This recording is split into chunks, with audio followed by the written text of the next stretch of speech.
Doctor D के गुप्ता हमारे साथ जुड़ गए हैं। गुड मॉर्निंग सर, मेरी आवाज आप तक पहुंच रही है? जी मैम, नमस्कार। तो सर, आज का एजेंडा में हम खास तौर पर बच्चों के बारे में बात कर रहे हैं कि ओमिक्रॉन वेरिएंट जिस तेजी से देश भर में फैल रहा है, बच्चों का हम बचाव कैसे कर सकते हैं? देखिए, बचाव के है कि उसमें एक तो मैं सोशल वैक्सीन मतलब कोविड एप्रोप्रिएट बिहेवियर का पालन करना। बच्चे इस मामले में बड़े अच्छे होते हैं कि वो जो हम लोगों को सिखाते हैं या जो लोग हम लोग कर रहे होते हैं उसको कॉपी करते हैं। तो अगर हम बच्चों को सिखाएं हैंड हाइजीन क्या है, हाथ कैसे धोते हैं, आपको नाक मुंह आपको बार बार अपने हाथों से नहीं छूना, उससे इन्फेक्शन हो सकता है, बाहर भीड़ भाड़ लोगों को नहीं जाना है, या रेस्पिरेटरी हाइजीन का कैसे उनको उपयोग करना है, तो अगर ये सब चीजें सिखाएंगे तो ना कोविड बल्कि बहुत सारी अन्य बीमारियों से बचाएंगे। बच्चों में नॉर्मली भी आप मानोगे कि जब भी वेदर चेंज होता है या सीजन चेंज होता है या ठंड आती है, तब कफ कॉमन कोल्ड के चांसेस बढ़ जाते हैं। तो अगर ये बच्चे इन सब चीजों का पालन करेंगे तो कफ कॉमन कोल्ड इन सबसे भी बीमारियों से मुक्ति मिल जाएगी। और साथ में जो वाटर बॉर्न डिजीज होती है, हाथ धोने से ये फायदा होता है कि जितनी टाइफाइड है, गैस्ट्रोएंटेरिटिस है, डायरिया है, जॉन्डिस है, ऐसी बहुत सारी बीमारियां हैं जिनसे आप बचते हैं। तो खाली कोविड नहीं और बहुत सारी बीमारियों से बचाता है कि अगर हम कोविड का पालन करते हैं। नंबर 1। नंबर हम सबको वैक्सीन ऑलरेडी अप्रूव, चाहे वो डीजीसीआई हो, सब्जेक्ट एक्सपर्ट कमेटी हो, या हमारी एससीपीसी हो, या हमारा सीडीएस को, सबने दो वैक्सीन अप्रूव की बच्चों के लिए। एक है हमारी 2 से 18 के कोवैक्सीन, और दूसरी जो वैक्सीन है वो जाइडस कॉप है, वो 12 साल से 18 साल।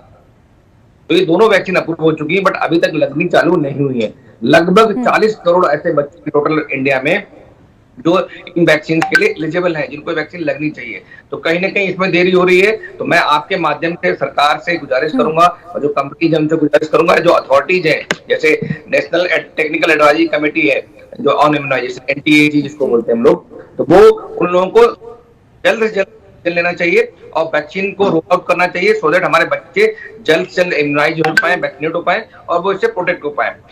एक बड़ी प्रॉब्लम और है बच्चों की बात करें तो, हम ऐसे बहुत सारे स्पेशलाइज्ड बच्चे हैं जिनको हम कोमॉर्बिड कह सकते हैं, जिनकी क्या नाम है, जिनकी एज 12 साल है, साथ में मोटापा है। तो मोटापा एक बहुत बड़ा हाई रिस्क फैक्टर है। नंबर 2, जो डायलिसिस पे है, जिनको कोई ट्रांसप्लांट हुआ है, जो कैंसर के पेशेंट है, जो एचआईवी से ग्रसित है, या इनको थैलेसीमिया है, सिकल सेल एनीमिया है, या इनको और बहुत सारे कम्प्रोमाइज डिजीज हो सकती है, जैसे हार्ट में छेद है, कंजेनिटल हार्ट डिजीज है, या अस्थमा, या उनको हार्टिस की प्रॉब्लम रहती है। ऐसी बहुत सारी कोमॉर्बिड कंडीशन होती है जो बच्चों की भी इम्यूनिटी को कुछ ना कुछ कम कर देती है। अगर इन बच्चों को कोविड होता है, कोविड का इन्फेक्शन होता है, तो चांसेस है उन पर सीवियरिटी ज्यादा होगी, कॉम्प्लिकेशन और मृत्यु की संभावना बढ़ जाती है। तो ऐसे बच्चों को प्रायोरिटी पे करना चाहिए। और एक और बच्चों में जो खास बात है, जो कोविड काल में लास्ट 2 साल में ऐसा हुआ है कि बच्चों का जो प्राइमरी इम्यूनाइजेशन था, नॉर्मली हम बच्चों के वैक्सीन लगाते हैं, बीसीजी, डीपीटी, हिप, निमोनिया के वैक्सीन लगाते हैं, फ्लू का लगाते हैं, बीसीजी का लगाते हैं, एमएमआर का लगाते हैं। तो बहुत सारे वैक्सीन डिले कि कोविड में बहुत सारे बच्चे बाहर नहीं जा पाए, वैक्सीन नहीं लगा पाए। तो मैं जितने भी माता पिता हैं उन लोगों से रिक्वेस्ट करूंगा, कृपया करके जो डिलेड वैक्सीनेशन है, जो रूटीन इम्यूनाइजेशन है, जिसको रूटीन वैक्सीन बोलते हैं, उसको भी तुरंत लगभग देर करनी पड़ता है। इसको अपने पीडियाट्रिशियन या अपने चाइल्ड स्पेशलिस्ट से संपर्क करें और पुराने वैक्सीन को पूरा करवाएं। दूसरी बात, जैसे ही गवर्नमेंट अप्रूव करे वैक्सीनेशन का बच्चों के लिए, तुरंत जाके कोविड का ही वैक्सीन लगवाएं। बच्चों के लिए भी वैक्सीन बिल्कुल सेफ है। और जो कोवैक्सीन कोविशील्ड जिसकी बात करें, जाइडस कोविड, कोविशील्ड कुछ दिनों बाद आ जाएगी, और जाइडस कोविड और कोवैक्सीन दोनों जो अभी आने वाली है, ये भी बहुत सेफ वैक्सीन है। और जाइडस कोविड तो डीएनए से बनी हुई, तो उसका एफिकेसी की चांसेस और ज्यादा है। कृपया करके वैक्सीन जरूर लें। जी, डॉक्टर डी के गुप्ता, इसी पर मैं आपसे एक और सवाल पूछना चाहती हूँ, थोड़ी क्लैरिटी अगर आप इस पर दे पाएं। भारत सरकार की जो एनटीएजीआई कमेटी है, उन्होंने हाल ही में सिफारिश की है कि देश में बच्चों को वैक्सीन की जरूरत ही नहीं है। उन्होंने इसके पीछे ये तर्क दिया है कि कोरोना से बच्चों में मृत्यु दर काफी कम है, जो कि सिर्फ 2% के आसपास है। ऐसे में बच्चों में अगर वैक्सीनेशन करते हैं तो साइड इफेक्ट से 10 से 15 बच्चों की जान जा सकती है। इसके बारे में आप हमें क्या जानकारी दे सकते हैं? कुछ भ्रमित करने वाला तथ्य ऐसी बात नहीं है। जो लास्ट मीटिंग हुई थी एनटीएजीआई की, उसके मिनट्स ऑफ मीटिंग है जो बात हुई थी, उसमें पता लगा था कि बच्चों की वैक्सीन पे इसलिए सहमति नहीं बन पा रही थी कि उन्हें लग रहा था कि जो करंट वैक्सीन है, चाहे कोविशील्ड और कोवैक्सीन है, उसकी ओमिक्रॉन के अगेंस्ट एफिकेसी कितनी है। अगर वो एफिकेसी ही नहीं, तो बच्चे को वैक्सीन लगाने में या बूस्टर डोज लगाने का फायदा क्या होगा। इसलिए जो मेंबर्स थे वो 2 भागों में। जी।